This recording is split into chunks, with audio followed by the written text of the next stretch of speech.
All right, it's Monday. It's Monday, and here we are. Where are all my screens? There they are. Come to me, my minions. There we go. Good day. We're gonna start off this stream. We've got a lot to get into, so we're just gonna kick it right on in. Thank you for being with us on this Monday. Thank you to our top sponsors for making everything that we do possible and a reality. We have Arete coming in as our title sponsor, FPEA, who's been with us for the entire last year. We love that. And Fisher Precious Metals coming in as a top sponsor as well. And then we also have so many vendors on our recognition wall. I know that we visited around a lot of the conventions and conferences this season, and many people asked, how can we support? And I love hearing that question. One of the best ways to do it is if you are a homeschool family and you have a business, especially one involved in the home education community in Florida, and you want visibility, we have a special tier of mid-range support for our vendors that you can hop on in and support us in and get visibility on the recognition wall to show that you support home education in Florida, school choice, parent-directed options, and the wonderful freedoms that we have here, and a vested interest in seeing them stay free, just like we do. And then also all of the families. I have seen an uptick in individual family supports coming in from the $5 tier to the $10 tier to the $50 tier. We love that. Those monthly support options, we try to make them as easy as possible for anyone at any level to like do as little as donate a cup of coffee, right? $5 a month, and be a part of what we're doing, and the protections that we're trying to put in place as we stand up for the freedoms that we have as parents. And it's a lot, but it's very important that someone does it. And there's so much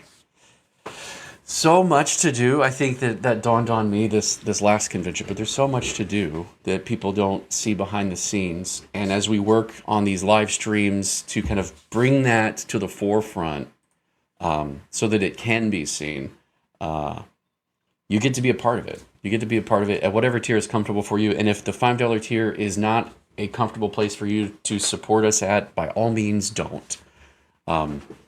If you're struggling, do what you have to do for your family. We're not trying to twist anybody's arm in any kind of way, but we just want to say thank you to all of the families that do sponsor us. Thank you to our vendor tier sponsors on our recognition wall, and thank you to our top sponsors. All right, I don't want to beat that to death because I know I'm going to be talking so fast today because we've got so much to get to. Brenda. Okay. Yeah. Mm.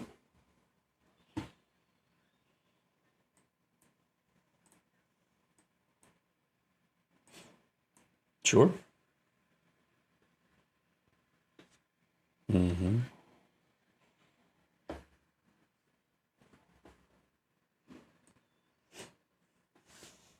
Mm-hmm. Right.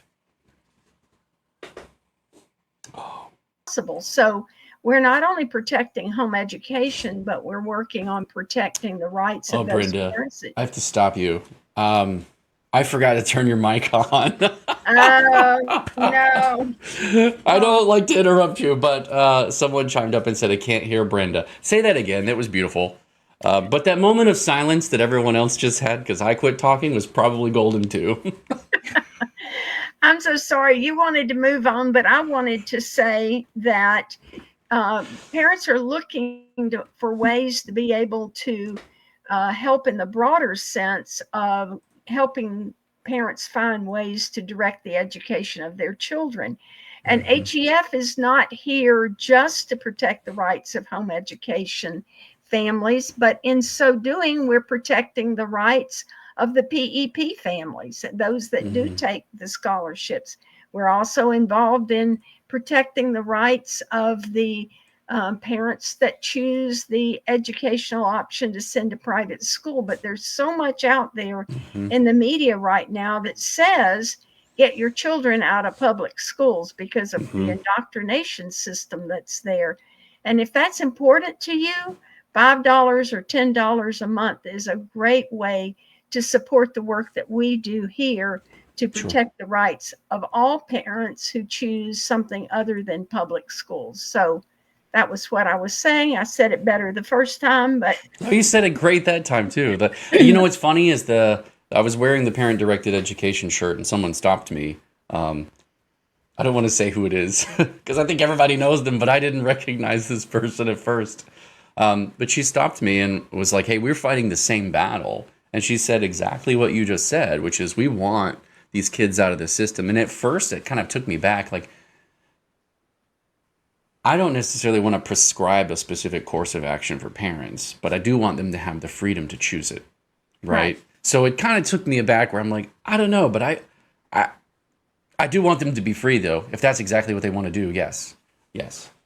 And that really I think is the standing point that's so important. and I it think does take money to do the work that we're doing because, yes, people it need to be does. able to survive in this economy. And there's so much more. I'm so excited about our career possibilities for Yes, Connect. I may be able to meet yes, with somebody this week to talk about internships or apprenticeships for that's awesome. IT. And we want to add that on to our list of options for parents who want to direct their kids in other options rather than a university degree.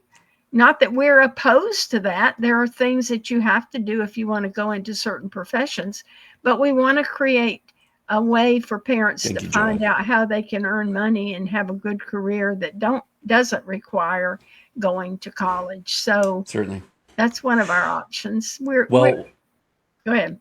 I was gonna say we missed you at the West Palm Beach Homeschool Expo, where we actually dove into this and we got to talk a lot about it. And I think people were surprised to hear that that was something we were working on, and but excited to hear that.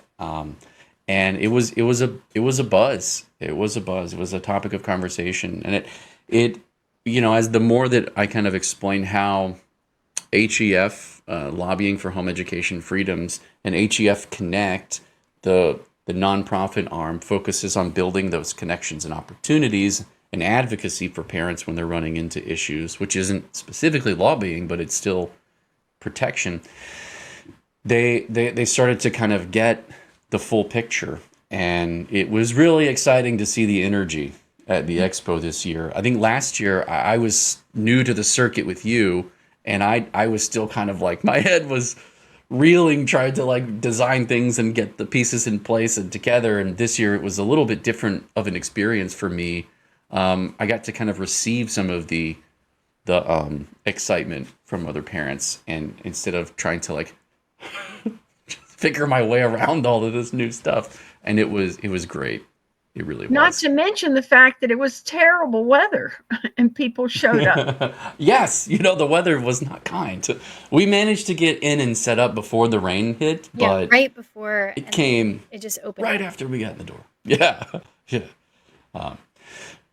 So there's so much to get to. I don't want to stay too long on any one topic. I feel like my ADD is either going to hurt us or help us as we try to get to everything today.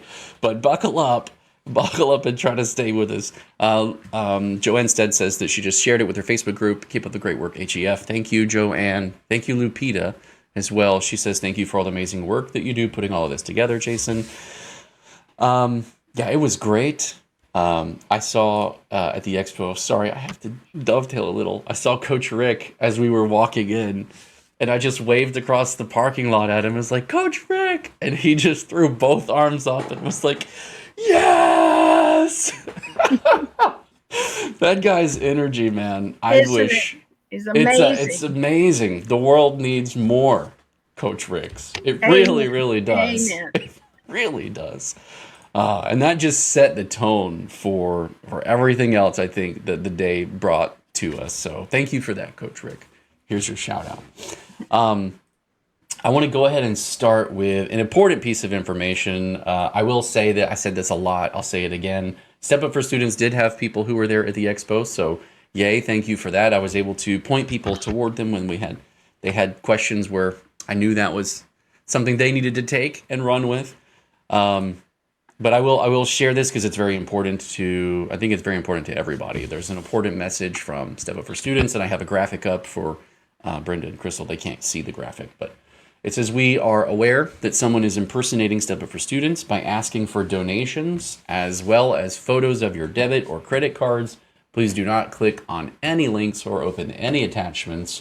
Forward all emails to concerns@sufs.org. Your privacy and security are our top priorities. Always be vigilant in reviewing any contact from Step Up for Students. That's true, and there are a lot of people who are new to home education. They're new to scholarships. They're hearing all the acronyms. SUFS, what's that? What's an SFO? What's PEP? I don't even know what any of this means. And it's easy to get sucked up into a whirlwind of unknowns and just trying to find your way through it, end up in the place you don't want to be in. There's some very important things to consider, and that's definitely one of them. If you have any concerns about any of the emails that you get, concerns@sufs.org. Use that. Definitely use that. It's very, very important. We've even seen some on a more nuanced level. There are, I think this is a small part of a bigger problem, but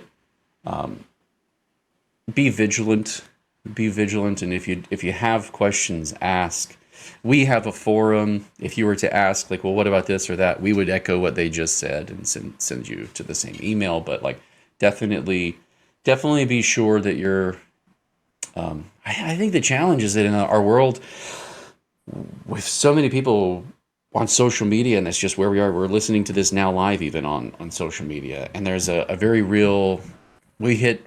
We're so conditioned to just hit sign up or log in and check those boxes and move on. We don't always stop necessarily and contemplate what's being done deeper behind that, or what, is this who it was? Someone even used the word Step Up for Families.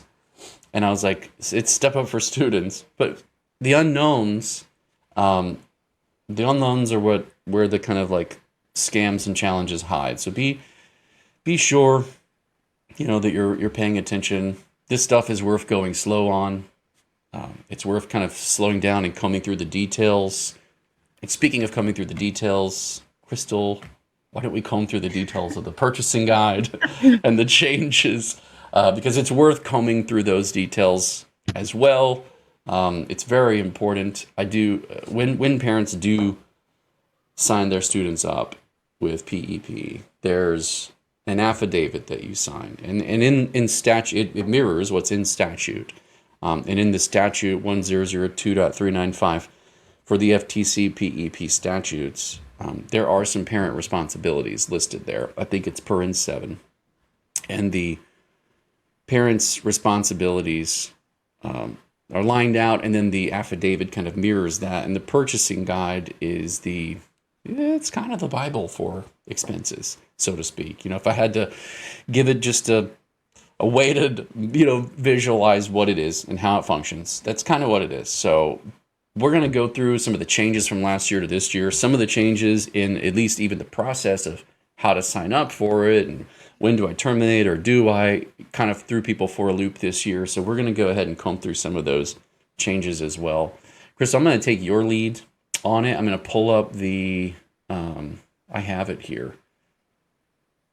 But I'm going to take your lead on what's what with it and let you kind of lead through it. I have it up. Okay. So I made this post last week, about 4 days ago. It just kind of is a recap of what is different between this year's guide and last year's guide. One thing, in case you're new, that I want to point out is you'll notice that the purchasing guide says it is the FTC/FESEO purchasing guide. It is one combined guide for private school scholarships and PEP. So just pay attention to that as you're reading, because the wording of things will sometimes specify whether this is for FTC EO and FESEO or whether it is for FTC PEP. So that's one thing just to know as you're reading through it. I did not specifically say that in the forum post, but that was confusing to some people last year because this is a combined guide.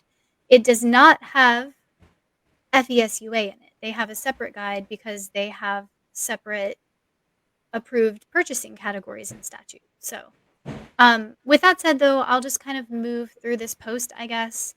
It's a long, detailed list, and I give page references.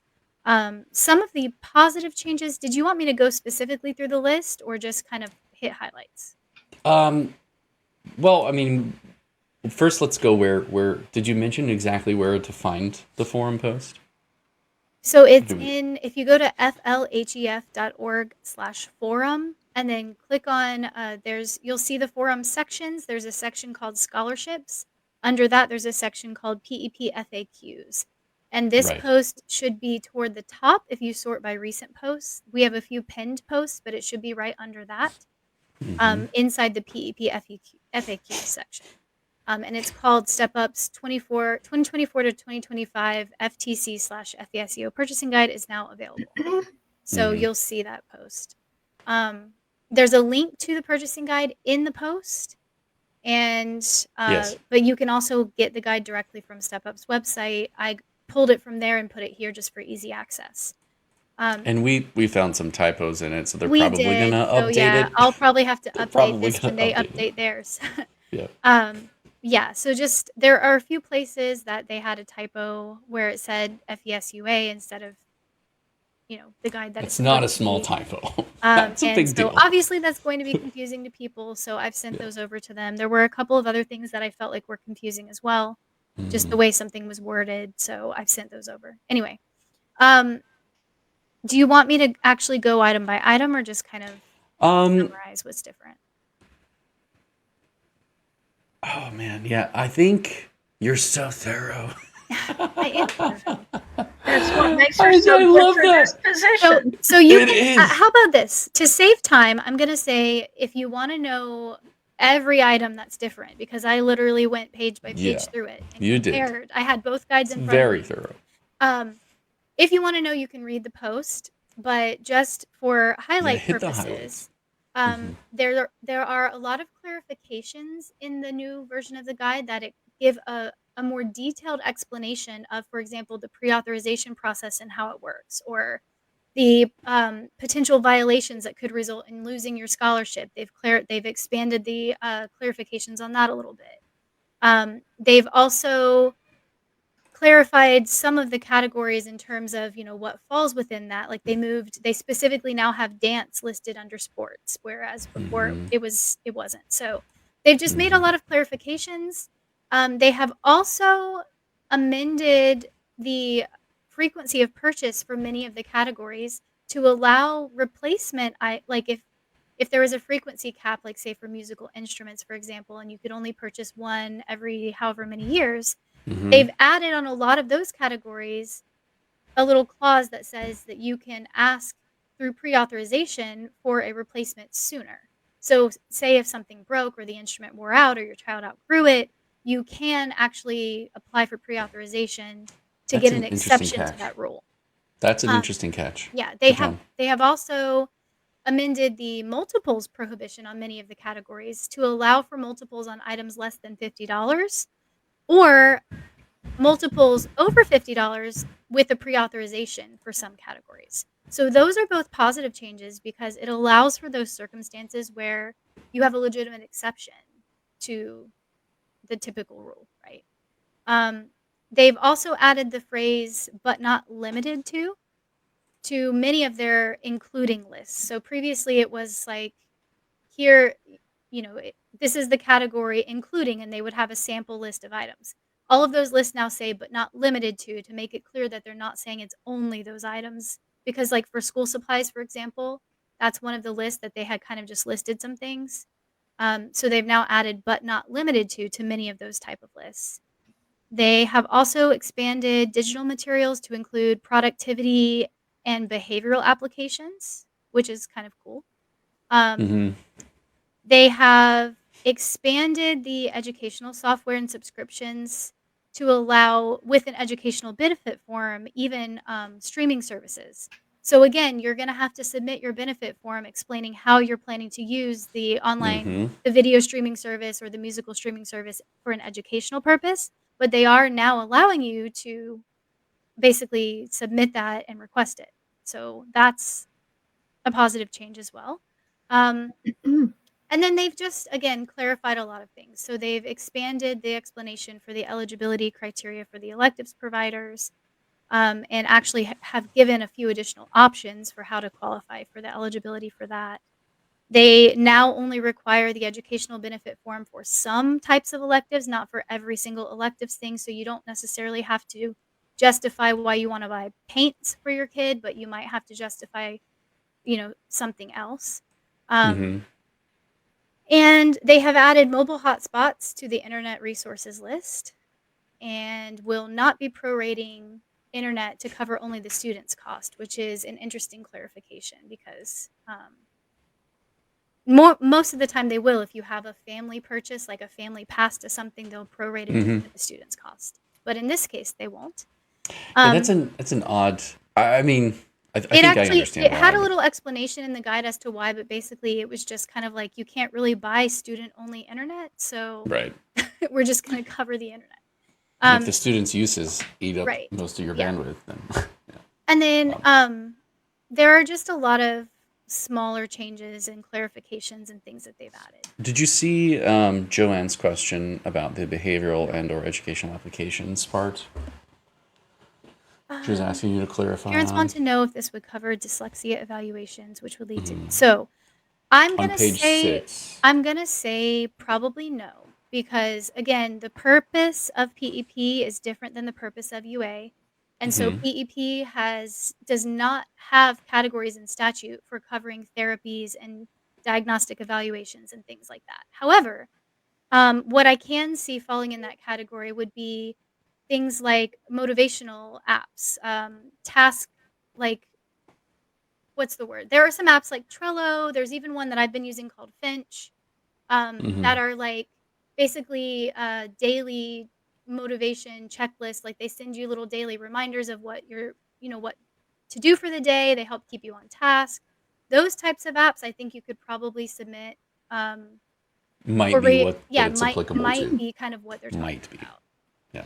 Again, they haven't specifically listed any sample apps, but I'm guessing that that's more of the kind of thing they're talking about rather Mm-hmm. than diagnostic services.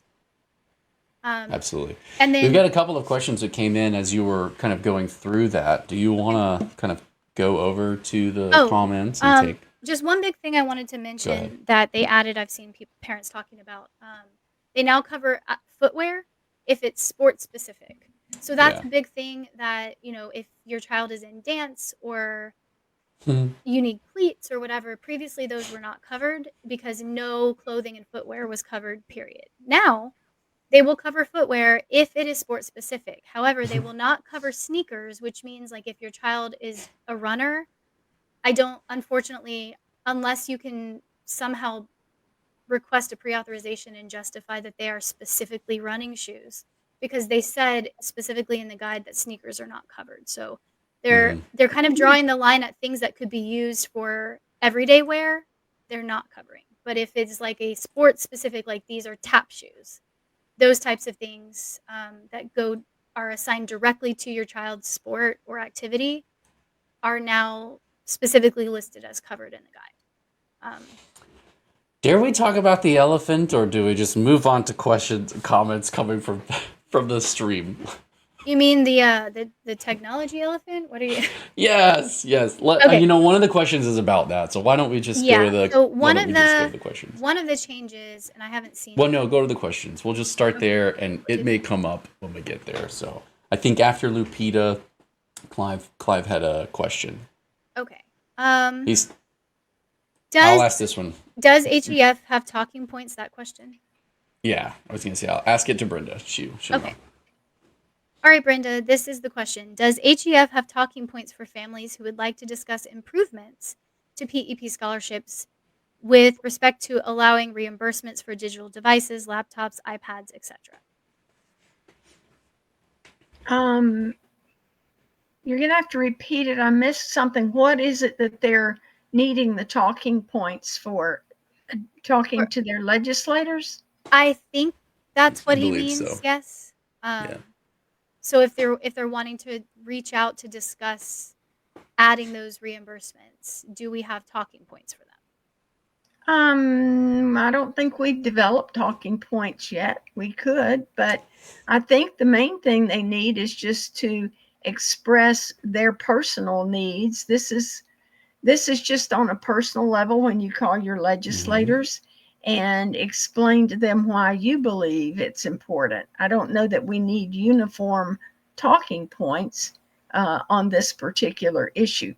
Jason and I will have some for the legislators when it gets to that point. In fact, I'm just going to mention here, we're already working with the Senate to put our list of what we would like to see by way of changes. And that is definitely one of the items that we have on our list of changes that we need to see to the PEP program. So the scope of our list is broader than PEP, though. Yes. But it does include some things on it. Yeah. Right. Yeah, I think I was just going to add to that we've typically advised parents to avoid like a copy paste form letter. Yes, please. Because if representatives, even if someone writes a really well written email, if everybody copies and pastes and sends that same email, it comes across as no longer sincere and genuine when you have received 20, 30, 50 copies of the exact same email. So that, and they get 2 or 3 lines in and they go, I've seen this before. Swipe. Right. I've seen it. So generally the emotional impact, as succinctly as you can communicate that, is going to be your best bet. Like here is why this would matter to our families to have these added. One of the best things you could do, if you really, really want to be helpful, is go to our website and go to the Tell Your Story in the menu and take 60 seconds, put this less than 60-second video together of what home education for you looks like, if you have a scholarship, if not, how you use it, why, and the impact that that's had. And if it's so important to you, drop a line in there about how and you'd really like to see this happen. This is really important to us. This is the impact it's had for us, and this is like where we would like for it to go. And there's a chance that could have a great impact, a huge impact. The Tell Your Story project is very important. It's something that this last legislative session kind of became clear to me that our representatives and senators don't all really understand what homeschooling is. And it's getting more and more confused with as the public rapid school at home. Yes. It's like public school is this system inside these 4 walls. And so homeschooling must be that same system, but different 4 walls. And it's not. That couldn't be anything further from the truth. So to try to illustrate that, the Tell Your Story project plays a pivotal role in getting parents to kind of put something together that puts a face and a heartfelt story behind how unique their path is. And that and make that clear in a way that's shareable and delivers an impact. We'll go into some of the implications of that later, maybe if we have time. We want to stay on topic here. I don't want to get too far off, but that would be huge, Clive. That would be great. Things like that you want. We don't have any specific talking points about expanding PEP into digital devices. We will be putting some of those together for our use with them. But right now, the best thing any parent can do is voice their personal desires to their representatives and their senators. You can go on our website as well under information, and there's 2 links under information for Find My Rep and Find My Senator, and those 2 links will actually help you find your rep and your senator and send them, because they represent you, send them your information and why it's important to you and what it is that you need from it. And just be heartfelt, sincere, and less is more. in a lot of ways. And tell them Then, your story as you're calling. yes, absolutely. Um, You want to return to questions? yes. Okay. Let's go into the next one. Um, Do you want to read it? I yeah. think it's a So two-parter. She just posted it separately. yeah. So Brevard Homeschool Evaluation says, thanks for all that you do. I have several clients asking about CTE classes this year as new PEP recipients. Have individual counties made a plan for those students to be able to take classes as a CTE student? Will they need to pay and how? All right, I'm going to show my dumbness. I don't know everything. What's CTE? This is an acronym I'm lost on too. Fill me in. Career and technical education. Got you. Okay. Yeah. We usually say it out. Career and tech. Okay. Career and technical education class. Yeah. Okay. Well, this is actually one of the things that has been kind of coming up with some of the districts that we've been working with, and the challenges that we've been facing with the law states it, but the implementation and the practical aspects of how it's done haven't clearly been rolled out. So, So that doesn't actually take a law change to make it happen, but it's correct. definitely an education for the districts, and some work on the part of the department is required. And we are working both with the department and the legislators and their staff who have contact with DOE to make it happen. It's kind of a technical issue as to why they have not opened up those classes. And Jason and I are on top of it. It's been a bit slow. I personally would like to see that put into statute that the districts must, but there's some technical issues that are big. It's not hard. It's just a top level issue that has to take Right. place for the districts to be able to do their work. So, And as you know, we're working behind the scenes on that right now, and hopefully yes. within the next few weeks we'll have that taken care of. But And if your district is not allowing you to participate, please email us. How's yes. the best way for them to do it, in the forum or You can email us directly at info@flhef.org, or you could post in the forum. We see all of those posts. They come Yes. into There's the same also email. So on the screen share that he has up right now, there's that little floating blue chat bubble. That's an option too. If you're on our website, that kind of also true. floats on all the pages. If you click that, you can actually just direct message us that way as well. So Um, we're working on 2 counties right now, Clay County, Leon County. They've been stonewalled on those counties, and we're having There's a couple reported of that, others. yeah, But yeah. to DOE, and they're making direct calls to those districts to try to open those programs up. So if your district is not allowing you to take classes, please let us know, Yes. because we can put that in the list of counties that DOE needs to contact. And we do have an open line of communication with them and a process with them on how we've been kind of going back and forth to try to find the issues and then help resolve them. And then as we resolve one, it becomes a pattern for resolving the others. But it's not, like Brenda was saying, it's not necessarily a statute issue. Sometimes it's a matter of, well, how do we even do this? And so it's kind of helping them figure their way through it, and leveraging ones who have done it with those who need to. And but by statute, they are to provide those classes for you. So Yeah, it's and it's something that to answer the other little hidden part of the question that was there, which was, will they need to pay? Yeah. Yes. If you have a scholarship, Mm-hmm. then you actually do need to pay for classes through your public school district. So that's one of the reasons why they've been having issues figuring this out, is because they need a mechanism for onboarding the students and tagging them in the system and accepting funds and all of those different components of the process. So Good. And the next one, I believe I lost my place, but the next one believe is it's from Clive again. Yeah.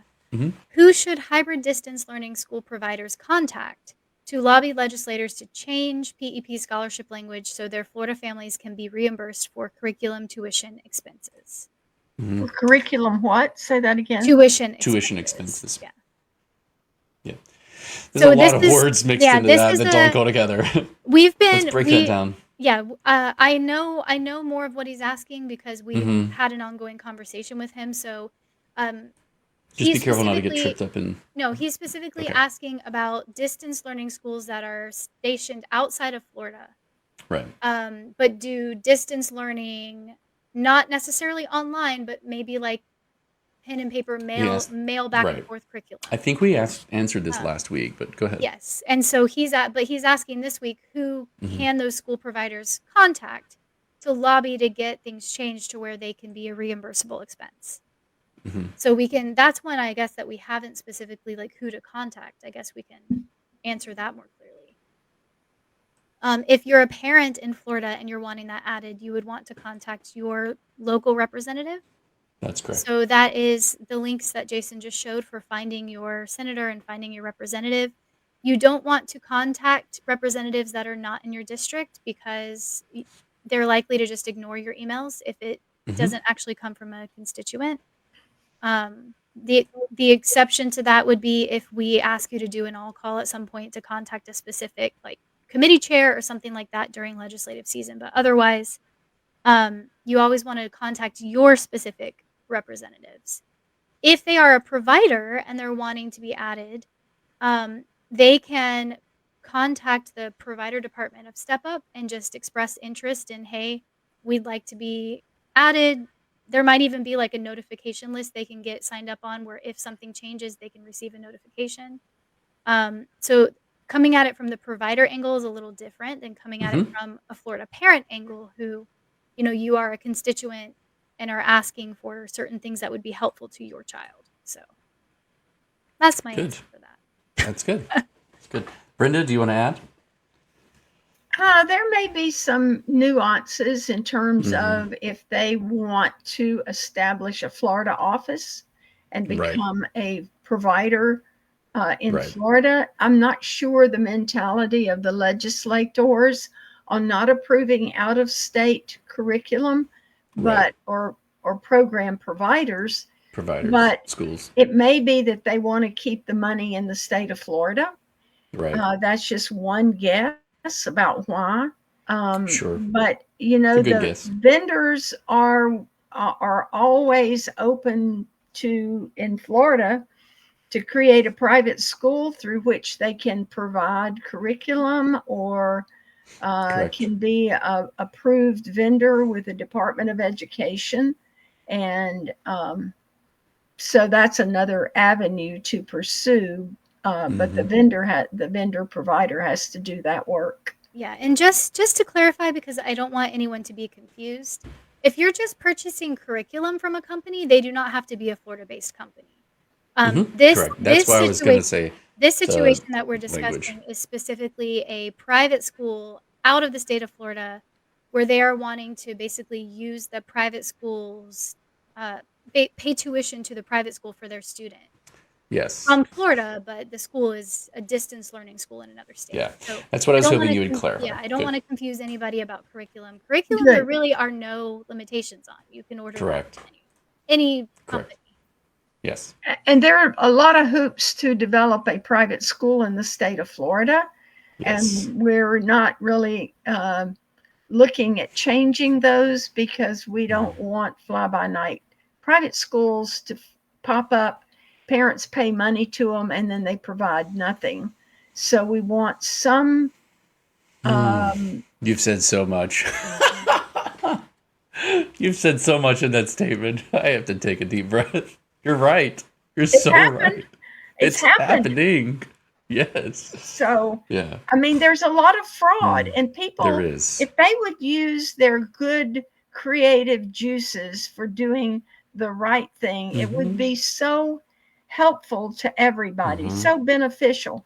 But some people spend all their time trying to get around the rules and trying to find a way to circumvent the requirements, which are not onerous. The requirements are not. They're just there to ensure that the parents' money doesn't go to something that will not benefit them in the long run. And there have been cases over the history of these of these alternative scholarship programs from the public school where these private schools have escaped with a whole lot of money and parents got nothing. So that's why the rules are the way they are. And it's not more onerous for a brick and mortar private school than what they would have to do otherwise, whether they take scholarships or not. Yeah, and I think one of the driving impetus is speed. It's a I have what I have, and I want to offer it, and I want to make it somehow fit. I know it doesn't fit all of the requirements, but it fits most of them. So I just want to jam it in here, and that's I'm very cautious. Parents, be cautious about your providers. Vet them carefully. Who you work with, make sure that they're set up correctly. You know, when you're working with them, you don't really have a way of doing that. The SFO is supposed to do that, so their approved list of providers, the kind of burden of doing that is on them. Yes, but do please familiarize yourself with that list Yeah. that I mentioned at the start of the purchasing guide, because the handbook will also have more information, but there's a list now at the front of the purchasing guide that kind of gives a rundown of things that you as a parent would put your scholarship at risk if you did these things. And some of them are red flags that some of these companies are trying to Yes. sell as services. So Yes. just please familiarize yourself with those lists and protect yourself from being in those situations. I think the two biggest hot button ones I would say are, one, if anyone's offering to handle the scholarship for you on your behalf, that should be a massive red flag. That's literally specifically prohibited in statute. And we've seen that in the past year happen. Yes, and I I've still see seen it now. companies running Facebook ads specifically for that For service. that. That's correct. It is a red flag, a big red flag. One of the other ones is that if there are things that are not, things that we're working on getting in the purchasing guide or as approved expenses that you kind of know aren't like digital devices, but then someone saying like, oh, well, we just bundle that in with our tuition, or we do things trying to circumvent. I have a clever idea about how to make that happen. It's not as clever as one might think, and sometimes it just takes time for that to kind of fall apart, and for the kind of chips to fall where they do. Be very careful and cautious about things, programs that operate that way, and kind of familiarize yourself. You don't have to be an expert on the purchasing guide by all means. Like, it's not super burdensome, but if it smells like it's too good to be true, it might be, especially if you can read it and go, oh, okay, this is not yet, and HEF says that they're working to get these as approved expenses. It means that someone hasn't found a workaround yet. Like, we need to get them in as approved expenses. And so just be this is a good place just careful. to mention again that using the program with integrity is important. Yes. Because yes. those are the fears that the legislators have that are motivating them to push restrictions are the circumstances of misuse. So the more that those are seen actually happening, the harder our job becomes to argue for the freedoms that we want to see for parents. So yeah, please just be careful to familiarize yourself with the rules and the criteria for what actually is approved, and use the funds with integrity rather than trying to circumvent or find loopholes. And one of the things that people may not know is that the law requires that the SFOs be audited every year, and they're detailed, in-depth audit to make sure they are spending their money the money that comes in the way the law says, and the auditors will be looking at what the SFOs approved. Is it in agreement with the statutes? And so a lot of the things that you may think make sense to you, the SFOs have to protect themselves, and are trying to broaden the list as much as possible, but within the limitations of the law. So, some people get mad because Step Up or AAA doesn't let them have something. But you need to refer back to the law and see what the legislators said Hmm. was an approved expense. Yes. Marcus has two questions that are kind of separated, but I think they go together. Crystal, if you want to read them. Sure. His first one is, this is our first time homeschooling. How has everyone's experience been with paying up front and getting reimbursed once funded? I'm currently in award status. We'll And take that then, one first. okay. So I'll start by just giving my experience because our kids are on PEP and we're on PEP last year as well. Hmm. I have had no issues getting things reimbursed. Um, Sometimes though it takes time, especially early on last year. Reimbursement process was, Hmm. a months long process. Um, it has gotten much quicker, but you can anticipate at the start of the year with everybody submitting reimbursements all at once, there's probably going to be a little bit of a lag again. Hopefully not as much as last year because they've got a lot more processors and they've got a system in They do. place for that. Hmm. Um, my suggestion would just be to, again, familiarize yourself with the purchasing guide, make sure that what you're purchasing does fall within an approved category and that you are getting the appropriate documentation to show to Step Up when you submit those reimbursements, because sometimes, depending on the category, you need specific things listed on the receipt or invoice.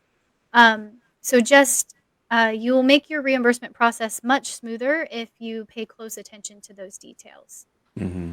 And then I'll skip down to his next. And I would add to that there are some families who we know of that got really excited and went out and spent and spent and spent and spent, and then they're waiting, sweating, waiting for the reimbursements to come. And I would highly, I'm not a financial advisor, and I'm not paid for financial opinions, but I don't recommend that.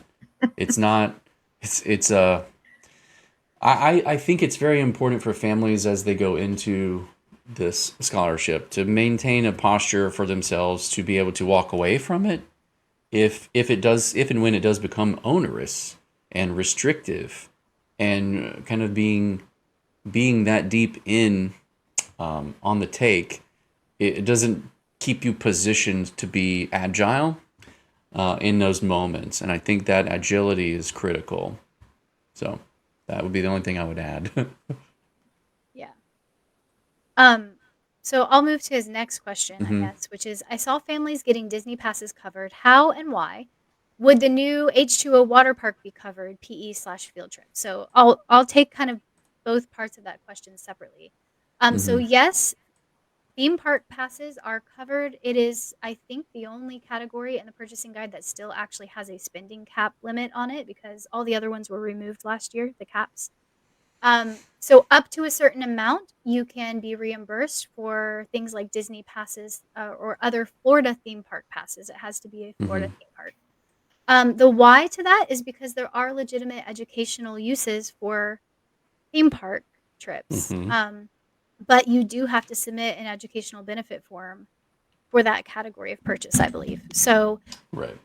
for example, I've known families who have used Epcot as a really cool part of their geography curriculum. I've known families who have done physics studies on roller coasters at theme parks. So there are legitimate educational uses for theme park passes, but there is a spending cap on that category so that you can only purchase one per year and only reimbursed up to $299. And then again, you have to submit your educational benefit form explaining how you're going to use it. Hmm. Also, water parks are not covered, just in general. So if you try to purchase a bundled pass that includes a water park, um, you might run into an issue because water parks are not a covered expense. Right. It is seen as something that the media loves to pinpoint as a frivolous expense. And I know that while it might seem that way on the surface, there are some legitimate. I think Busch Gardens Well, has a physics. I was gonna say, as someone who worked at Busch Gardens and did Yeah. a field trip, a specialized field trip for the veterinary assisting program I was in high school to Busch Gardens, I've Hmm. seen firsthand how like it can be an educational experience for Absolutely. kids. But um, Yeah. again, I There's think behavioral sciences that they use, and like there are back end. what do you call them? Not tour guides, but behind the scenes tours, I guess, that they take. But they also have very specific physics programs, and there's a lot in some of these that can be, and so it's very much it's a nuanced thing, but the media does love to blow that one up as a frivolous thing. But yeah, to answer the water parks thing, no. Yeah. And then Marcus had another question. What was that app called? If he's referring to the ones I mentioned for Yeah. task organization, some of these have free options, but there's also paid tiers. There's lots of them if you want to search, but I mean, Trello is one that kids might find useful for, time management organization. There's one called Finch. Again, I don't know for sure that these are going to be covered. I would Hmm. request pre-authorization for that category because it's a new category and I'm not sure exactly what they're considering to fall under that. But these are just the types of applications that came to my mind when I read that statement of, behavioral apps is Hmm. that category of app. Um, Yeah. all right, let's see. So move to Marianne's. I think Hi, she's I am next. jumping on late. I've been using PEP and wondering what I can do to ensure that we are able to continue choosing our own curriculum. Brenda, do you want to take that one? Uh, well, there's a list of curriculums on the provider list on Step Up's website. You might speak more to that than I can because Well, I think she's asking what can we do to ensure that we have the freedom to continue choosing our own curriculum rather than being restricted, I think is what she's asking. well, it's already in the statute. Yes. So your protection is already there. We just need Correct. to continue to watch that. And the Hmm. lobbying aspect is very important because it could be stricken in any large bill and people wouldn't notice it. So that's Yeah. our Yeah. job. That's why Yes. you need to support the work at the Yes. Capitol. Yes. Yes. And So Brenda, it's like a two-parter answer. The protection is in statute, like Brenda Yeah. said, that they're not allowed to restrict your curriculum choices. The other part is if you're trying to expand the list of providers that are direct pay for things like that, that's a different question. Right. yes. Yeah, so there was some confusion on this early last year, on that particular point. So I'll just to make Hmm. sure that everybody who's new is clear. Um, you Go do for it. not have to purchase only what is in the scholar shop. That's You are correct. free to purchase whatever curriculum you want, and as Brenda said, the protection is already in statute that they cannot dictate what curriculum you use. So you can purchase something and submit it for reimbursement, whether it's in the scholar shop or not. Hmm. In terms of protecting that freedom, like Brenda said, any of our freedoms can change with one single legislative session. So that's something that we're continuing to watch. And if you're wanting to help us do that, then supporting us is a great way. Also, just as you're emailing legislators about other things, it could be something to mention that you're so grateful for the freedom to use these funds on whatever curriculum you choose. Like it's also a good thing to thank them for the things that are going right. So um, let's see. Off topic and a bit lengthy, this is the next question. Any advice on what to do when individual processors are given the power to deny expenses that should be considered eligible? How is it okay for two people to submit the same item and one is approved and the other not because the processor seems to have all the power in approving or denying? This seems to happen a lot in supply type categories that are broadly defined. For example, one may get an air fryer reimbursed as a cooking supply, another is denied mixing bowls. A microscope for science is approved, but a blacklight is not. Appeals get denied again, and you are left with no recourse. Okay, so So this one's packed. yeah, that's Um, a dense question. I will say this. I will say this. We have a call with Step Up for Students, and in particular, I can't say for both SFOs, but one of the key criticisms, and we try to delicately offer this to them, but one of the key criticisms that we had was that there were just consistently inconsistent processors. Like one of the biggest problems to point Consistent. to was that the inconsistency of reimbursements is a consistency, and that in and of itself is a problem. So I would like to say that I'm going to show this comment to them as a way of illustrating what we were trying to delicately bring to their attention, and we'll see where we go from there. I don't want to get into the weeds on the air fryer and Yeah. the specific Yeah. applications of it, because that's kind of their job anyway. But also, you're right in your observation that it seems inconsistent. It is, and there's many reasons as to why behind the scenes, and I will say that I think that they're working on some of those. Last year was the year of like the perfect nastiest storm of issues to deal with, and I think they're trying to kind of climb out of that hole. God bless them. The new CEO is doing a great job of pulling things together, and I'm seeing on the back end like their attempts to make great changes. So I'm hopeful that things like this become less and less of an issue. Though no one's perfect, you'll probably still see some of it. But I will take this comment and pass it over to them as good feedback for them to kind of illustrate what we're talking about. So thank you for that. Yeah, and I will just add that if you have a recurring reimbursement that, like, for a tutoring thing that you do every month or piano lessons that you do every month, and you're getting some months reimbursed and some months denied on the exact same reimbursement, you can attach or include in the description your previous reimbursement numbers that have been approved. And that's just kind of like a little tip or trick I just want to give, because some parents have found that that has helped get it approved, because maybe it's a new processor who is maybe still even training. I don't know.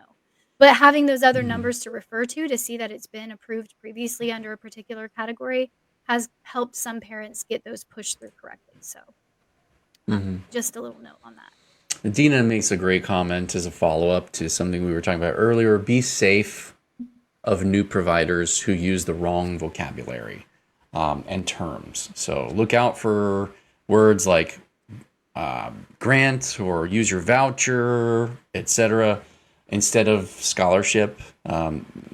Typically, that's kind of a outside of the state of Florida kind of thing. So here, it's a scholarship, and for a very specific reason. It's not a voucher or a grant. But look out for groups that have never worked with homeschoolers, and they don't know home education or education law in Florida.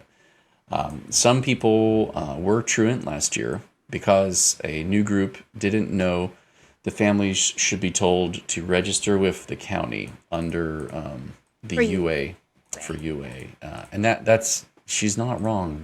We see these things kind of pop up, and we try to advocate for parents to. One, we also try to share accurate information with parents. So if you're listening to this podcast, great, good for you. Share it so that others can too and get accurate help and information. I need to be mindful of time because we have another call that we have to jump on, but I don't want to skip any of these questions either because you guys are important. So Greg and Des Underwood just commented that public schools go to EPCOT as third grade standard usually. So again, that's another example of how it could be used. Allison Clark. Allison, I've seen a lot of people saying even if someone has received a PEP award letter / email from Step Up, they might not be funded. Could you use your contacts with Step Up to encourage them to address this misinformation? August 4th of last year, they posted on their Facebook page addressing this. An updated post would be helpful. Sure. So that is actually, they're reviewing our edits to their FAQs now to make sure that they can say it that way. But yes. And to clarify, when you have been awarded last year, that was the entry level you have applied email. So they used the wrong word. This year, you need to terminate between awarded and funded. Your status of being awarded, you have been awarded the scholarship. We have been told by the higher ups at Step Up multiple times that if you have received the award email, the only reason you would not be funded is if you did not complete the student learning plan and or the test results if you're renewal. That's correct. Yes. Because once you receive that award email, you are awarded, and then they're just waiting for you to meet all of the steps to complete the process before funding. Yes. So. Yes. It's a great question. It's one that the internet is abuzz with misinformation on. So thank you for asking it, and thank you for giving us a chance to clarify that. All right. There are some other comments, but I'm going to skip down to the questions. Can you give some clarity to the inability to take live online classes? You can take live online classes, but there are certain criteria for what falls within that. And they have to be approved providers for that. And they either have to qualify as a virtual program through the DOE, or you have to submit it as basically online tutoring, and so it has to meet the tutoring criteria. Right, and that's kind of what I was alluding to earlier, where people have something that they've got and they want it to go. We saw a provider do that earlier, where they wanted it to be reimbursable for parents, or payable this way, and it's like, well, it can't be that way, so we'll refund it and redo it and retransact it this way in a different way, and it's loopholes are not loopholes, really. Risa, I So just be saw your very careful. comment about your question, apologizing that it was long. It's okay. It was just a really dense question, and we wanted to make sure we kind of addressed all the parts of it.